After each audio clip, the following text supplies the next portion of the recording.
There is someone at your job right now who is going to get the promotion before you do. You already know who it is. It's not because they stay later than you. It's not because they're smarter than you. And it's definitely not because they talk the most in meetings. You've probably tried to figure out what it is. You've watched them, half expecting to catch them doing something impressive, and most days you come up empty. They don't seem to be doing anything special at all. That's exactly the point. The things that actually move a career forward are almost never the things people are told to focus on. They're not the big presentation, the flashy project, or the extra hours logged on a Friday night. They're a set of small, quiet habits, the kind nobody puts in a job description, nobody explains in onboarding, and nobody warns you about until you've already lost a few years not knowing them. Here's the uncomfortable part. Most workplaces reward output on paper, the metrics, the deadlines hit, the tickets closed. But promotions rarely get decided on paper alone. They get decided in hallway conversations, in the 2 minutes after a meeting ends, in the split-second judgment a senior leader makes about whether they'd want you representing them in a room you're not even in. Nobody sits you down and explains that this second, invisible scoreboard exists. You either notice it on your own, or you spend a decade wondering why people who seem to do less keep rising faster. Today, we're breaking down 12 of the habits that separate the two groups. None of them require more talent. None of them require more hours. Do enough of these consistently, and you stop chasing opportunities. They start finding you. Number 1. They wait a beat before they speak. Most people treat a fast answer as proof of competence. Someone asks a question, and they jump in immediately, because silence feels like exposure. Smart employees have unlearned that instinct. They let a question sit for a second or two before responding, not for theater, but because that half second is doing real work. It's the difference between a reaction and a decision. A rushed answer tells the room you're keeping up. A measured one tells the room you're actually thinking.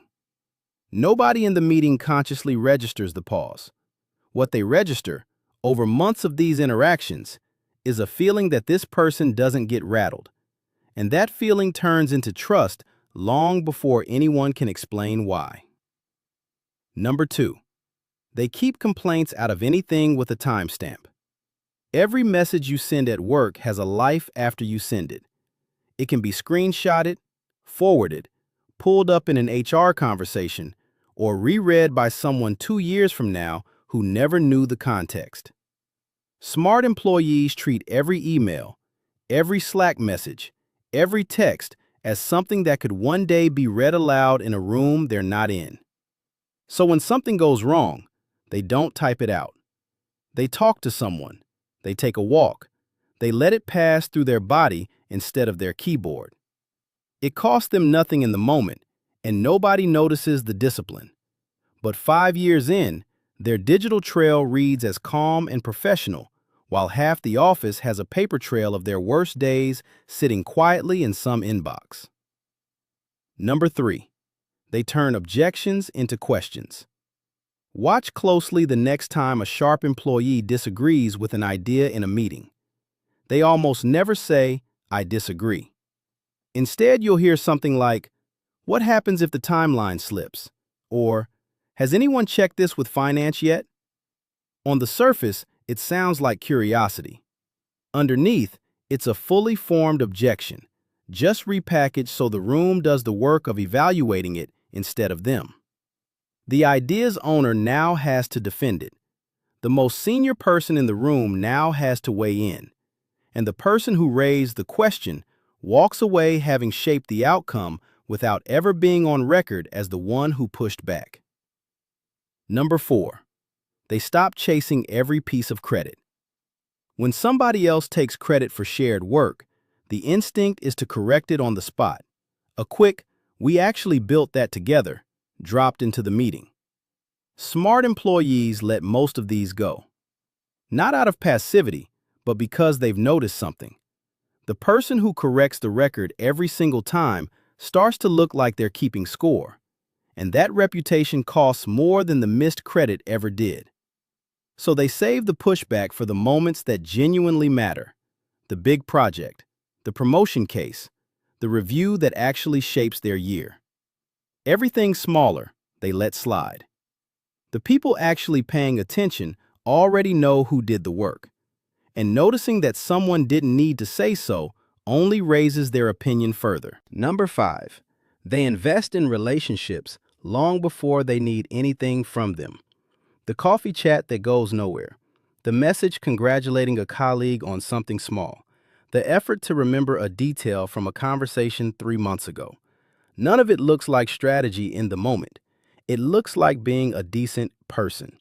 Smart employees are doing this constantly, with no clear payoff attached, because they understand that by the time a role opens up or a project needs a lead, it's too late to start building trust. The decision has already been shaped by who's been present consistently over the previous year. Business schools call this stakeholder management. Smart employees just call it staying in touch. When their name comes up for the opportunity, it looks like luck to everyone watching. It isn't.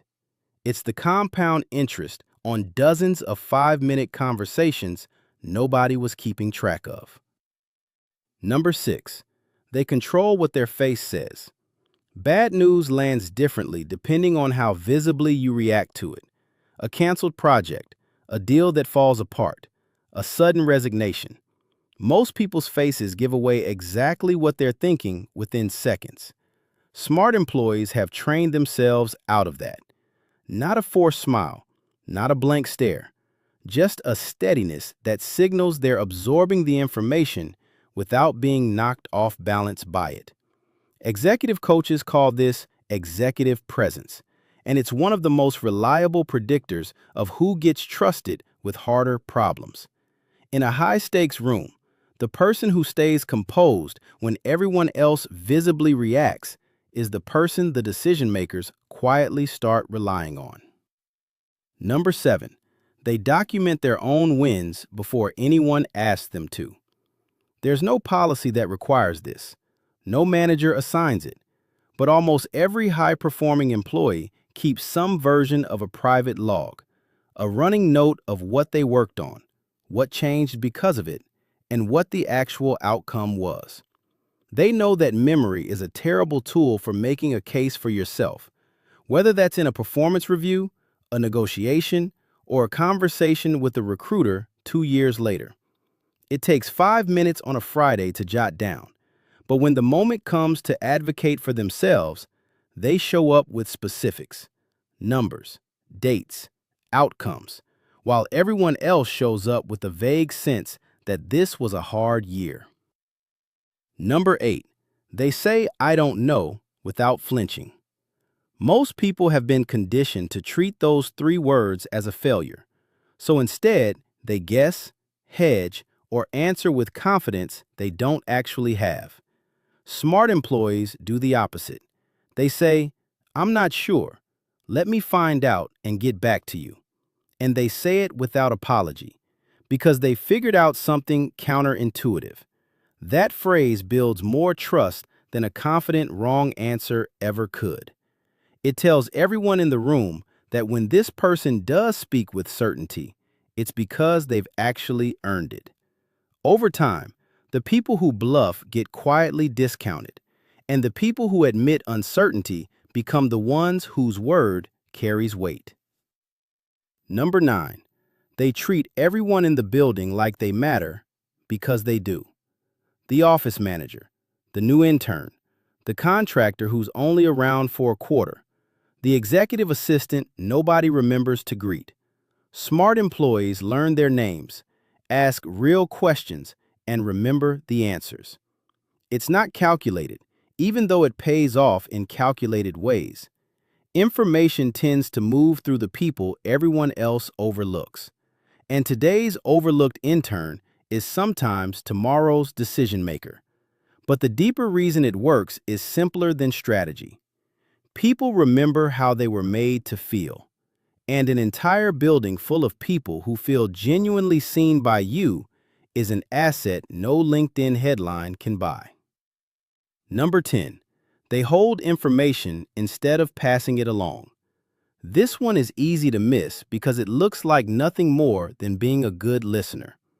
Smart employees are often the person coworkers open up to about a frustration, a rumor, a piece of half-confirmed news. And the discipline is this: none of it goes anywhere else. It doesn't circulate at lunch. It doesn't get hinted at in a meeting. It doesn't resurface months later in a different conversation.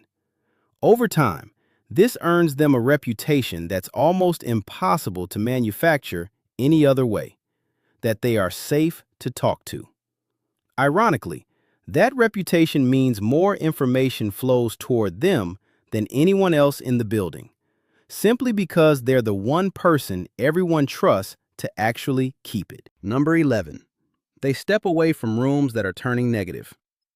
Every workplace has that conversation, a complaint session that spirals into a pile-on, a group chat that turns into open criticism of a decision, an after-work drink that gets a little too loose and a little too honest.